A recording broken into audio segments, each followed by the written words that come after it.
All right, looks like we're live. Welcome to Dive into World Building, everybody. Today we have a fabulous guest author joining us. There's Laura Anne Gilman. She's got a new novel that came out on Tuesday, right? Right, yeah. Silver on the Road, and I've been getting a peek into it, and boy, you've got something to look forward to. This is one really cool book. So, Silver on the Road. Let's see. You want to tell us a little bit about give us your elevator pitch, Laura, for some orientation? Oh, the elevator pitch on this is almost impossible. I've been in this business for 25 years, and trying to do this breaks my brain. Shortest version I can get is historical fantasy, divergent American West, in a world where the devil stopped the Louisiana Purchase from happening. Ah, awesome. Which, gives you an idea, but yeah, I tend to babble when it comes to this book. I lose all of my professional training and skills where I used to be able to do a pitch to Salesforce real quick, get in, get out, and I'm just like, let me talk to you about this book for 20 minutes. It's embarrassing. I do understand. Some premises do not lend themselves well to high concept 5-second pitches. Yeah, there's some really interesting deep complexity here, and I was actually meaning to ask you as just a sort of the start point, whether this was alternate history, and it looks like in fact it is. I've been calling it divergent history because there's a very definite turning point, which goes back to the 1600s when De Soto and his men were trying to explore North America. And De Soto, in the actual history, De Soto dies on the edge of the Mississippi, and the person who takes over for him eventually heads into the West. In this history, there's a force that stops them at the river, stops the French as well from coming in, and says this area is off limits. Mm. So then we fast forward 200 years to 1801 when our story opens, and all that time, what would have been the American West has been off limits. Some people can come in and settle, but governments are not allowed in. So military forces haven't been allowed in. Mm. And it's all held back by somebody that outside of the territory they refer to as the devil. Okay. And I'm assuming that he's got some kind of interest in maintaining the status quo for what we would call reasons. He has many reasons, none of which any of the characters know. The author knows. Most of well, I would hope that you knew. Exactly. But on the other hand, I'm learning more as I go along. Yeah. So, one of the things that I found intriguing as I was working my way into this is it's clear even from reading it that the guy who's called the devil is not exactly the devil the way that we might traditionally think of him. History is written by the winners or the survivors, and they cast the characters how they will. Yeah. In this particular case, we are not going by quote unquote victor. The devil's a nickname that he's been given by outsiders, but the people who actually interact with him, they know a different side. The only thing that you know for certain about the devil is that he hosts an honest game. He will not cheat. If he makes a deal, he will hold to it. Everything else is you learn as you go. Yeah, he's got a little bit of that. Well, if you'll pardon a pop culture reference, he's got a little bit of a Rumpelstiltskin vibe. And as much as he's very powerful, and unless you really are quite serious, you don't want to make a deal with him. But that's what he does. He deals with people. So I mean, I think it's Yeah, very interesting. Um, cool. Yeah, I'm fascinated by the whole idea of the Louisiana Purchase never happening and stuff because one of the things, I mean, I have an electronic version. So, do you have maps associated with this book? There is a map that's in the book. Publisher really wanted it. I'm not a huge fan of maps. Mm-hmm. Um, I think people tend to use them too much and veer away from actually letting the book tell them things. But Uh-huh. the truth is, the map is just a reimagining of what North America and Central America would look like, which is the United States has stopped at the Mississippi River. Spain still has the portion of the continent that they had at that time, which is Mm-hmm. Mexico, portions of Texas, New Mexico, all the way up California. And most of the modern border of Canada is still more or less accurate. Mm-hmm. Um, but yeah, no, the Louisiana Purchase, that entire territory doubled the size of the United States Yeah. when it was purchased. You know, we're talking, I think, 200,000 acres. I mean, just huge, huge amount of land. And that is all the territory, the Devil's Territory. And then when you get up further, heading up into would be Washington State, that's area that hasn't quite been claimed yet. That's book 4 if we get there. Ooh, oh, I hope so. I hope so. Yeah. But it's just so much land and so many different terrains and so many different tribes that I really wanted to play with the fact that this was a completely different universe. Yeah. And what would have happened in that area if there hadn't been that exchange, if there hadn't been that acquisition. Yeah. I hear you. So, since you're talking about how complex the area was, why don't you tell us a little bit about the research that you did on terrain and native peoples and all that? Well, part of the political research I'd already done, I was a history major in college, mostly specialized in pre-1930s America. So all of the shifting political alliances, if you will, of the West were of interest to me. When it came to the actual physical aspects, I mean, I'm an East Coaster, now a West Coaster, and I've actually used the term flyover country unironically.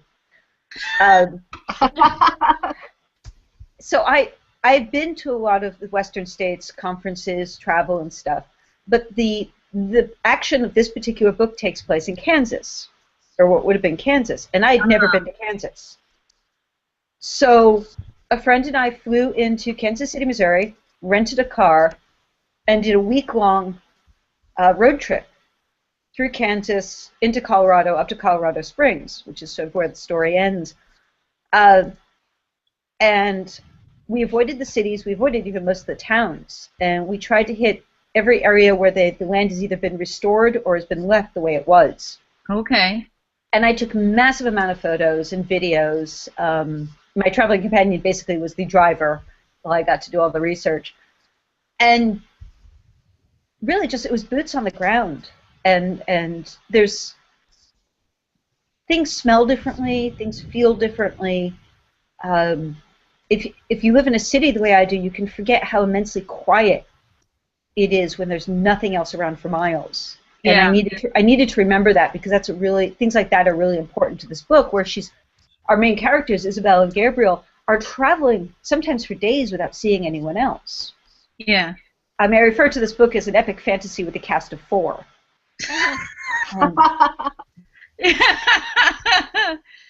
So I had to have that feel. It was also a lot of fun. As we were going up, Izzy, my main character, was born on the plains. She's never lived anywhere else. And in the course of her travel, she has to go up into the mountains. So we drove out of Kansas into Colorado, and we're going up over the pass, heading towards Colorado Springs.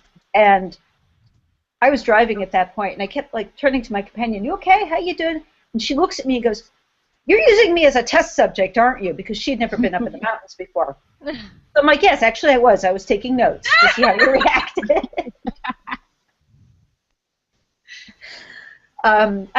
You know, friends are good, but good friends that you can use as test subjects are better. Yeah, I can see that. So for that, I did a lot of on the ground. For dealing with the various tribal cultures, when I could, I talked to people. A lot of the people I talked to were not of the actual tribes that would have been there, because there was so much shifting after the 1800s. There was so much shifting of tribes, and a lot of the things that I wanted to ask really came down through oral stories, the oral traditions. So that's as much as anything else. Rather than saying, okay, what is life like now? I said, what are the stories? Mm-hmm. What is the oldest tradition you can think of? And I did a lot of first-person research in terms of the original exploratory reports, which were, 10, 15 years after the fact, but that was where I was going for. But it was very interesting because what I was doing was researching a time and a place where we had no written records of that time and place. Mm-hmm. Everything that came down written record from the time was either much earlier or much after. And I'm never doing that again. If I ever do another historical, I swear to God, I'm picking something that's really well researched and well documented, and there are photos. I'm thinking 1910 might be a good time to do a book. Because although, yes, it gave me a lot of room to maneuver and create things, it also left a lot of gray area where I'm like, okay, I'm going to have to make something up and hope to God that I don't get it really badly wrong in any way that's obvious. Yes. And there's only so much I can say, well, this is alternate history, and, everything not quite the same. But I tried to use as much of the original names and original histories as I could when I was dealing with interactions and place names, which made research difficult, again, because in the 1820s and 1830s so much changed. Right. And that's when a lot of our documentation comes from. Right. This is why historical fantasy is a pain in the ass. Well, I'm glad you did it. I mean, it's you've created an amazing vibe. One of the things that I notice about the book is that it sort of creeps on you. It's very immersive, but at the same time, the entry into the whole picture, into the big picture of the world, is very slow and gradual, and in a cool way, right? That do you have comments on that? Because I think what's going on is that you've done a really good job using your character point of view, or Isabel's point of view, to restrict the size of the world and what you're called upon to understand at any given time. I stole a lot from magical realism for this book, in that a lot of times in traditional fantasy, especially this kind, you have the outsider character who has to learn everything about the world, so the reader gets to learn everything about the world. In magical realism, everybody's already immersed in it, so it's completely accepted and understood. The same way somebody in our world wouldn't think twice about cars. Yeah. Both Isabel and Gabriel and everyone they run into is already immersed in the world. There are things they don't know specifically. Yeah. Basics are second nature to them. They would not think to question it. And that's how the reader has to come to the book also. And you do learn things, as you said, but it's a gradual sort of, oh, okay, now I understand how this works, rather than, let me explain this to you, oh, stranger to our world. Right, right. And that was a real pain in the ass. This book took longer, and the second book is taking longer than anything else I've ever written, because I have to do it very carefully and think about what am I introducing, how am I introducing it, not just dumping the information in, but making it as organic as possible, so that you turn the page and you might realize you just learned something new about the world, but at the same time, you should also feel like, oh, you've always known that. Yeah. Yeah, it's a way to have things feel familiar, like you should have known them all along. Like, well, you knew this all along, didn't you? Yeah, sure, of course you did. Oh, and then of course you're left going, oh yeah, totally, I totally knew that. Well, it's also because I'm playing with certain familiar expectations. By naming the character the devil, there are certain expectations that the reader is bringing to it, and I get to undermine those expectations very subtly. Mm-hmm. The fact that the boss, as they call him, is a really good boss. He cares for his people. He takes care of them. He's very protective. At the same time, you trust him and you're not sure why, and you're pretty sure you probably shouldn't, but you're going to anyway. Yeah. And so playing with those expectations, the saloon girls, who are not what we expect saloon girls to be at all, the mysterious riders, who are not, without spoiling, their background is not what you'd expect from a traditional fantasy or even a traditional Western. Yeah. Yeah. Yeah. I see that going on. I see that going on. It's very cool. I'm actually going to pick up on this word that you used, which was organic. Mm-hmm. There's a very organic feel to the whole thing. And one thing that we were talking about, and I can't remember how long ago it was because my brain does not compartmentalize, this is what we talked about in this hangout, this is what we talked about in that hangout. But we talked about what it was like when you had, yes, I remember, it was when we were speaking with Sylvia Moreno Garcia about her book called Signal to Noise.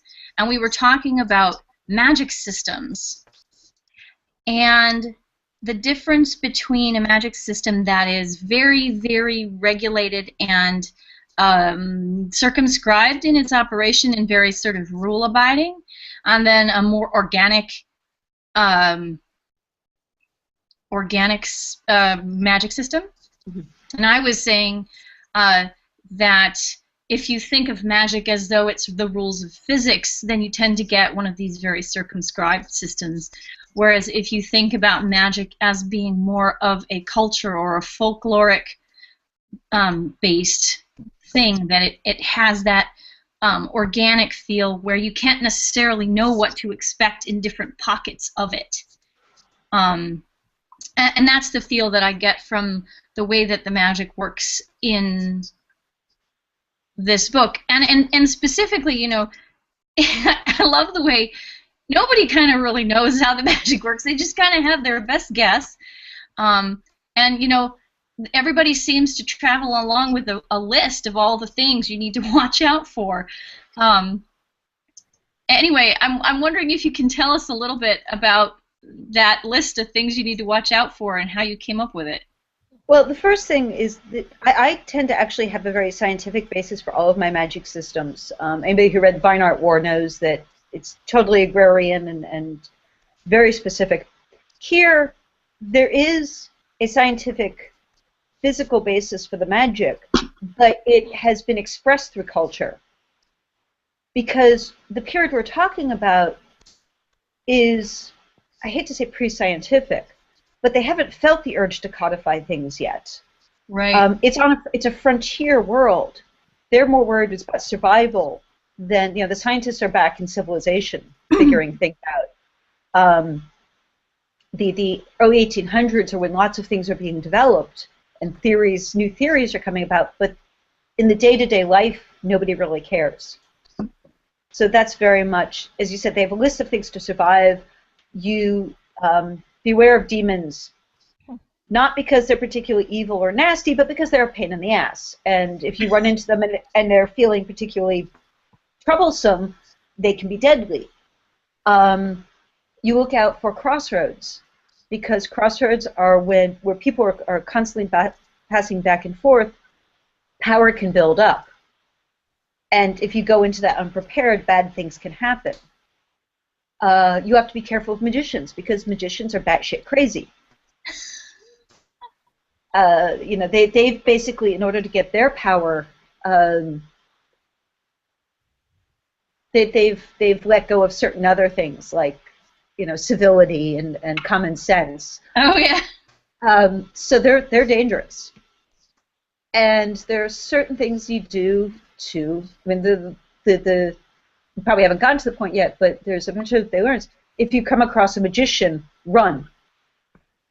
That's the advice. It's just like, don't get involved. It's not your problem. They probably aren't going to bother you because they're just interested in taking each other's power. They prey on each other. They don't prey on ordinary mortals. Yeah. So you try to avoid them. And that's very much, again, the devil's rules for survival for settlers is, if you're going to go into native territory, you have to get permission to go there, to stay there. And if you're a good neighbor, you can get that permission. And this is how people survive. Yeah. But you are not the boss of anything out there. The territory is the boss. Yeah. And all of these things are, as you said, they're cultural. These are things that are just ingrained in how you survive. The things you teach your kids when they first learn how to walk. Yeah. But that is why it's complicated trying to keep track of everything. Yeah. The notebook I have for this world is about this thick right now, and I'm only writing the second book. Yeah. Yeah. So Che is asking if these things exist in the eastern settled part of the country. My sense from what I've read is that they have been paved over. Pretty much, they've been tamped down. Gabriel, who spent some time in the East, he's actually a trained lawyer, references the fact that there's really nothing powerful out there anymore, because there's so many people and implied so much science and so much civilization that people have just stopped using it. Gabriel has certain abilities of his own that are not uncommon in the territory, but they've become very uncommon outside of the territory because people just aren't teaching them anymore. Yeah. They're not acknowledging them anymore, and if you don't acknowledge it and you don't teach it, things disappear. The East specifically, you can, so if you look back at the history, you can see where there was, there's the witch trials and all this stuff, this fear that would push everything down. And the territory doesn't have that fear. Yeah. At least not yet. Right. And the East, the United States is very much the United States as we know it. Jefferson has just been elected. All the things that are going on, the wars and the negotiations, those are all actually happening and are impacting the territory as well. This is where my history geek got itself on, yeah. But that's awesome. I mean, so I always feel that the better grounding that we have in things that we know to be real, the more we're willing to let you play and do the other stuff, right? So, yeah, it's a really neat combination. So, I'm wondering if you could tell us about the animals. I assume you're talking mainly about Uvni and Steady. Actually, no. I was thinking about what kinds of animals you're likely to encounter in the territory, and how they're likely to affect you. Well, it's pretty much, for the most part, it is exactly the world that existed. Right. You've got the wolves and bears and the bison, which I insist on using the Americanized slang of buffalo, because that is what we call them, however erroneously. I did an awful lot of research about the general mammals and birds and even insects that you'd find in that area. So the butterflies that she sees, the insects she hears, those are actually what she would have seen and heard in that area of the country at the time. Wow. And then I made a few amendments. I'm sorry? Did you make any of them up? I made a few amendments. The Reaper Hawk is actually... I took an existing creature and sort of modified it for what might have been there, just because I needed a massive aerial predator. Mm.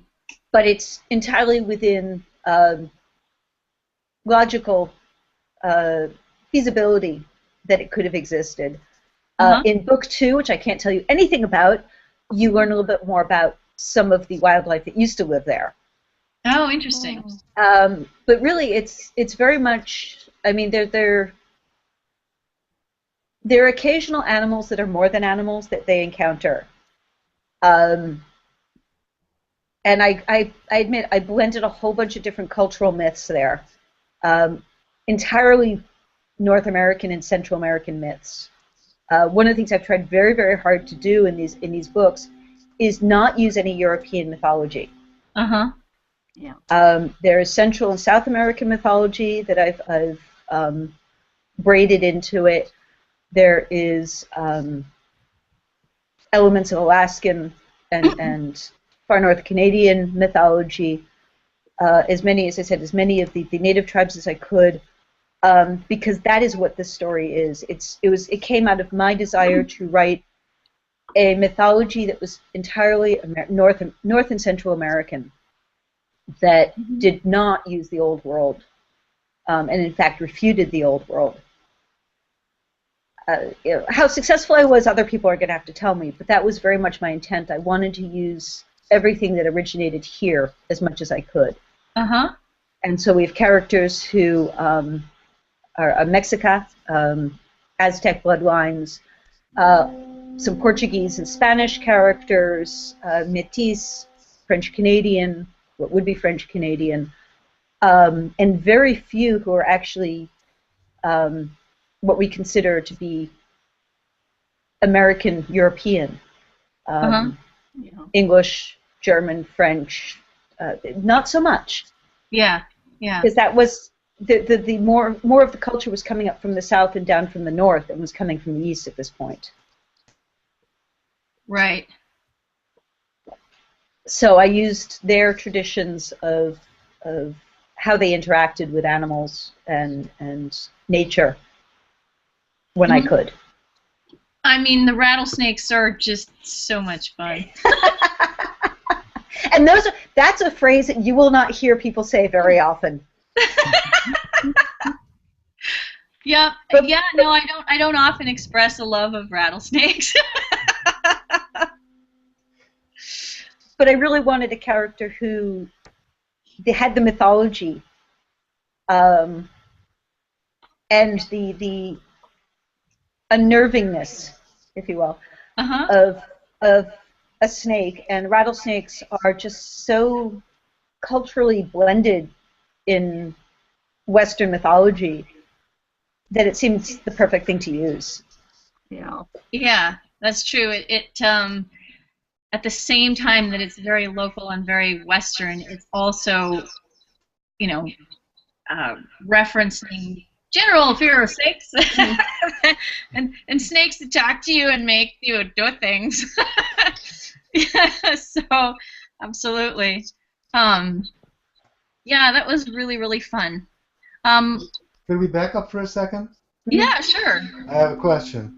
So the American buffalo, the scientific name is bison. So it's 3 times, and you're still not convinced.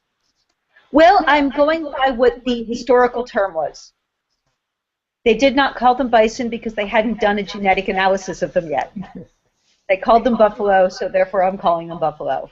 Choosing word terms, historically accurate word terms, was a major part of all of this because a lot of the words that we think are very old date back to 1810, 1820. A lot of slang that we use, especially when we refer to the Old West, postdates when the story takes place. Interesting. Matter of fact, 90% of what we know of the Old West takes place 10 to 20 years after my story. This was a pain in the ass. But that's why buffalo, not bison. Right. Makes sense to me.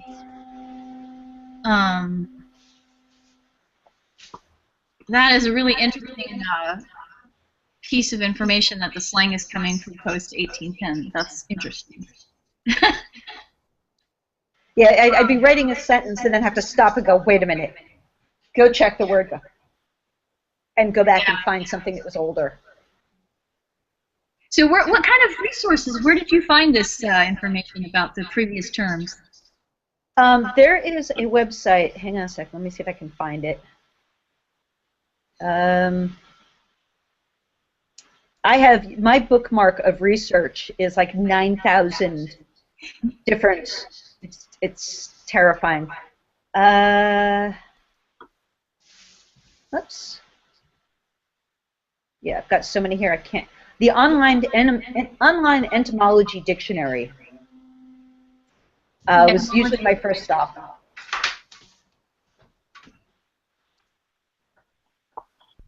And then you just go, you work from there and say, okay, when was the first documented use of this word? Yeah.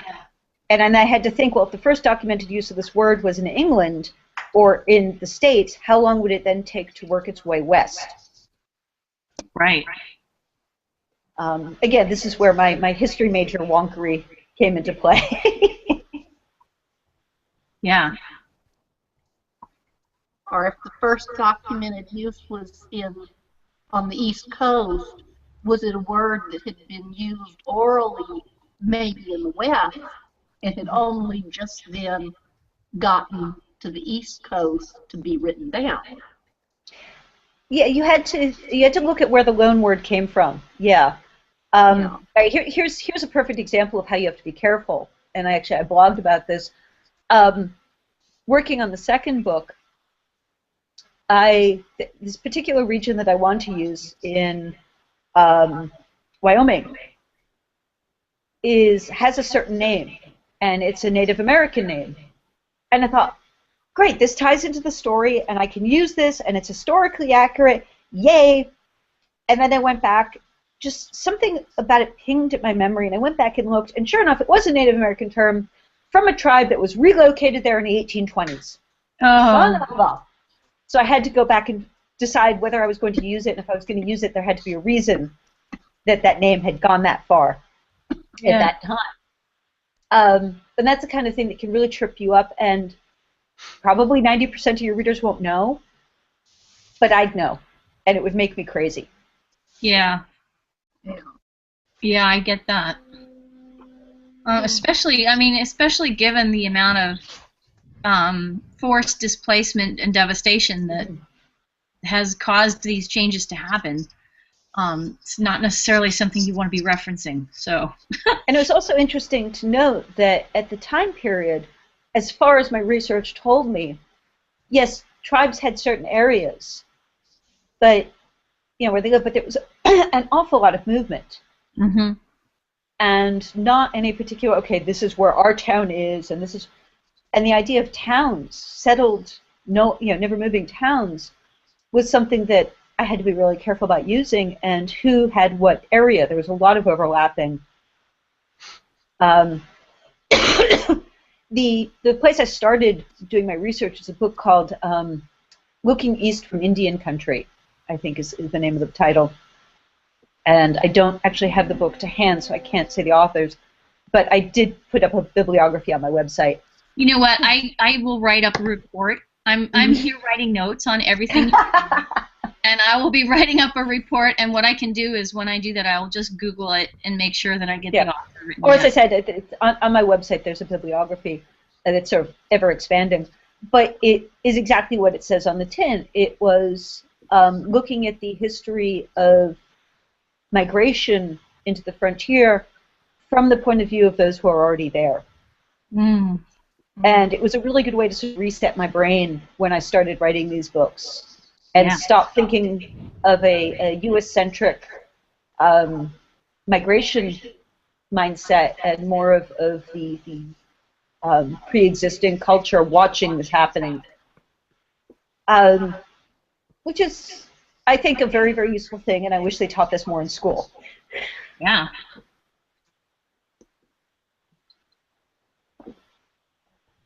Yeah, boy, that's interesting. It's almost like tracking the killer bees. Killer bees have been seen in this area. Uh-oh, everybody watch out. Everybody watch out. Yeah. Wow. Okay. Let's see. What else? How about we talk about the title a little bit? Is this a title that you picked?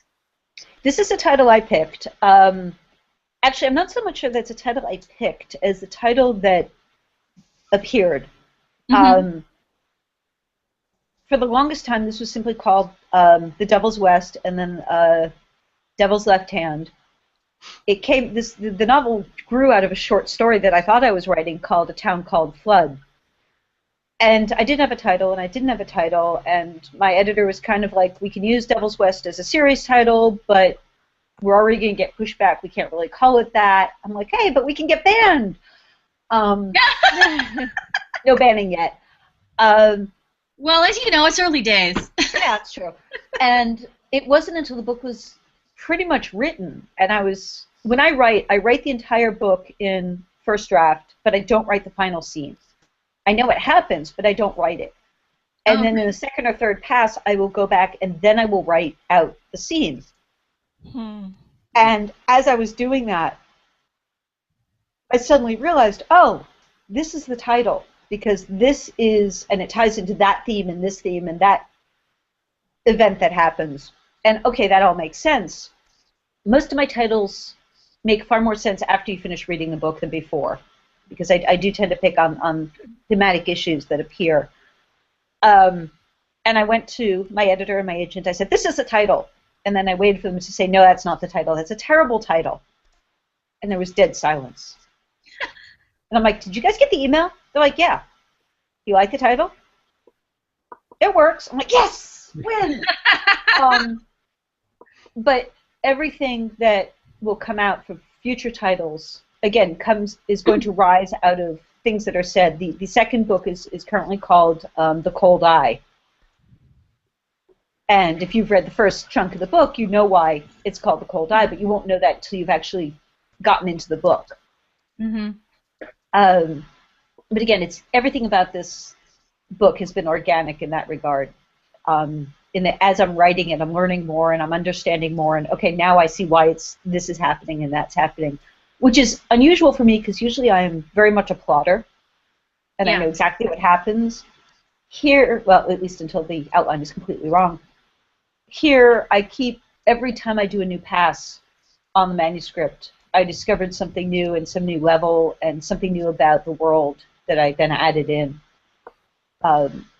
So I had to learn an entire new way of writing for these books. Interesting. Yeah, it sounds very, I don't know, kind of fits with the whole mining, the whole mining imagery, right?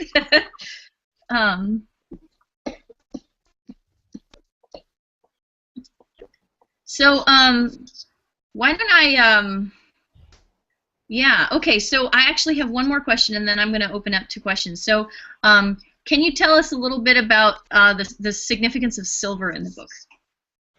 Silver is a cleanser.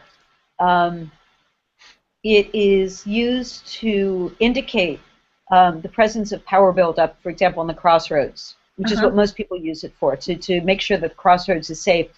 The coinage of the territory are silver coins that are basically cut in halves and quarters, which is a very traditional way of that's how we get quarters, quartering money and making change.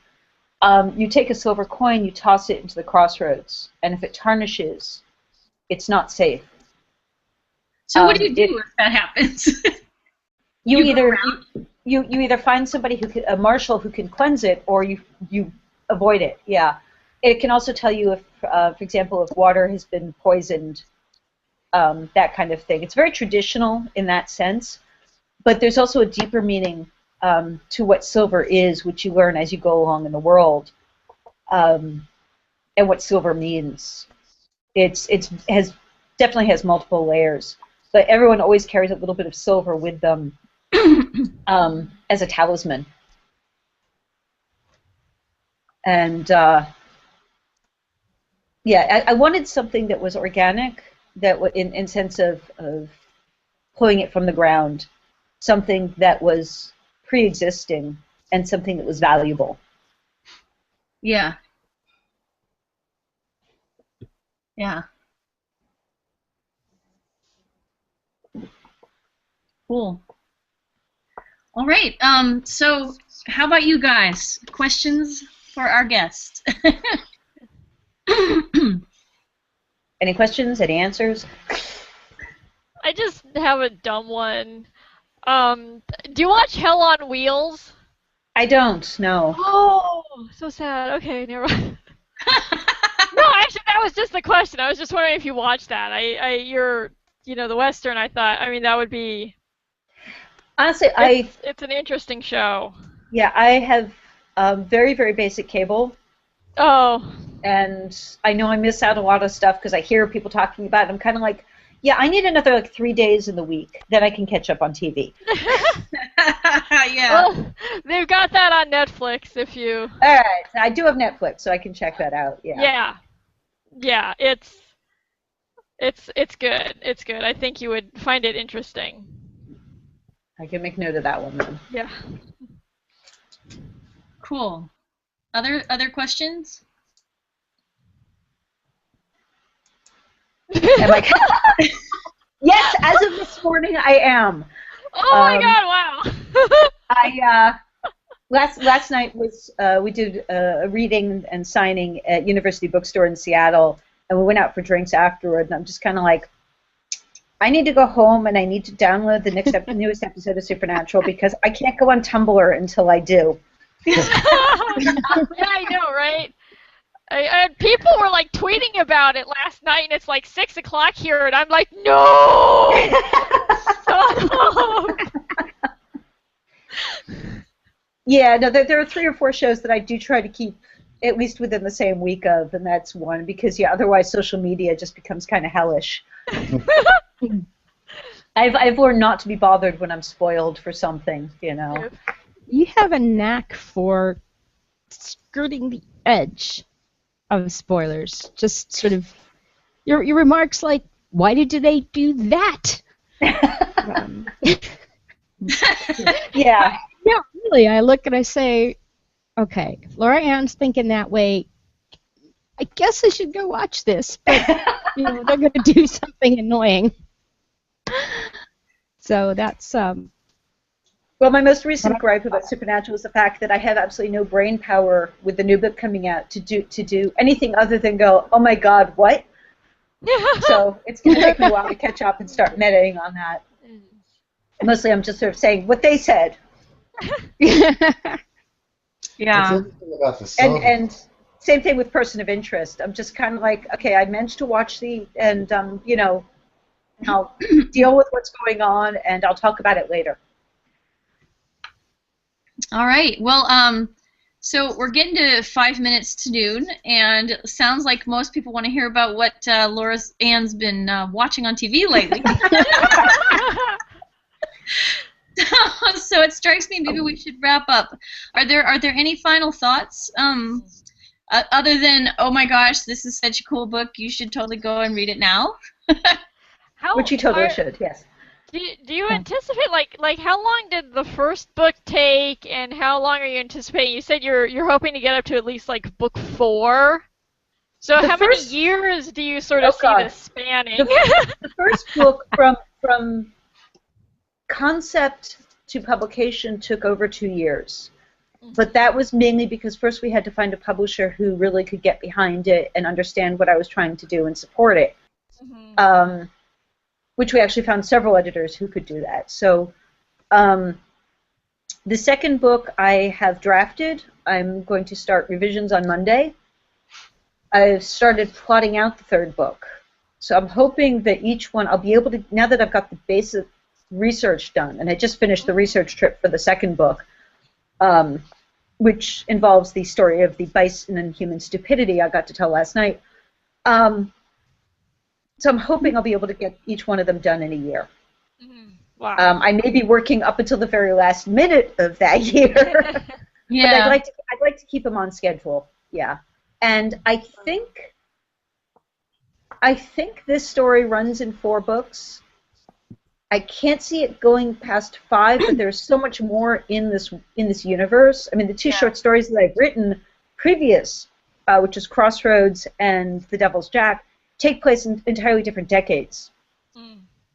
So there's a lot of storytelling in The Devil's West that I'd love to do. But right now I'm telling the story of Izzy and Gabriel and what happens to them. 3 to 5 books. Wow. Cool. That's a long-term plan, yeah. Wow. That's a long-term plan. That's good. It's good to have a long-term plan. Okay, so well, I guess I'm going to say thank you for being here. What a fabulous discussion! I've got like pages and pages of notes that I'm going to have to turn into a report. What I'll try to do is I will try to get that up next week, and then you can look at it, and if I've made any terrible, terrible errors, you can let me know. Or if I say, oh my God, I really said that? Ah! Exactly. Which happens a lot, yeah. Good quote. There's Dun, dun, dun, dun. I open my mouth, stuff comes out, nobody knows where it's going. But yeah, and so everybody go read Silver on the Road because it's really, really cool. And next week, I think that we should talk about titles. Ha. No. That's what it looks like when you go to the store if you haven't seen it. I And I have to don't say, have a store. Ah! Anyway, so we'll talk about titles next week, and any updates on that will be on Twitter and Facebook and places like that. And I'm going to stop the broadcast now. So thanks for being here, Laura Anne. My pleasure.